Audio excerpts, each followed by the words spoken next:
Ladies and gentlemen, I represent a country, I represent a government which has shown a deep, abiding commitment to pursue the peace process with India in an unprecedented way.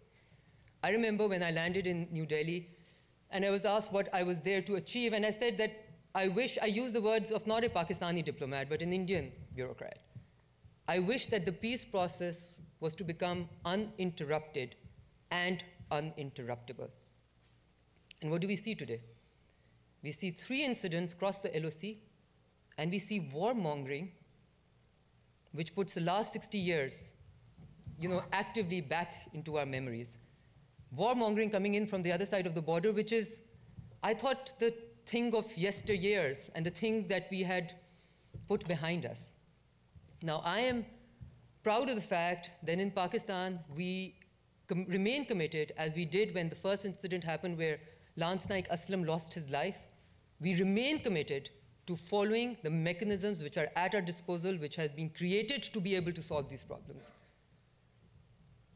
And as I read statements coming in from the highest levels of government, I can just say that we are deeply disappointed. And I can say on behalf of my government that we feel that the dialogue process should be uninterrupted and uninterruptible. And we feel that the dialogue process today also offers an opportunity to be able to deal with this and many other crises.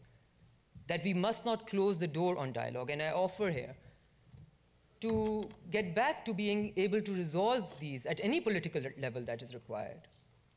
And that is what mature countries must do. That is what countries which have responsibility of, a billion plus people over there and 180 million people over here to be able to do. And I remember also that we talked about, learning our lessons from history. And anyone who knows the 60 years history of conflict and in narrative of hostility between India and Pakistan knows this is not the way to go. I mean, were we able to manage our problems and solve our disputes through 3 wars and through all the investment that we have done in the hostile narrative against each other? And we think it's time to invest in it again? I don't think so. My government doesn't think so. My people do not think so. And I'm happy that they do not think so. And I'm happy that we are a country and we are a government which is not upping the ante, which is not responding in kind, either by words or by action.